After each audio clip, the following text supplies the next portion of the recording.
So can you look at the private search history on the iPhone? Let me talk about it and what options are available and which are not.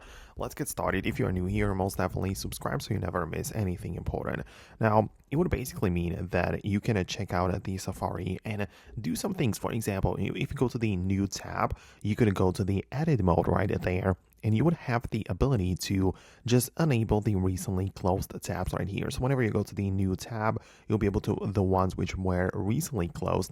And if somebody were browsing the websites, whatever, you'll be able to check out those that have been closed and perhaps see it right there. So I can make it go fully show. So if only some of them are visible, I can click on show all and it's going to show up to me. So that would be one way of doing that. Obviously, it could work, but there is also something else which you can do about it. Like if somebody or you have been browsing the web pages in the private mode, it's possible that you are still logged into, for example, Google account.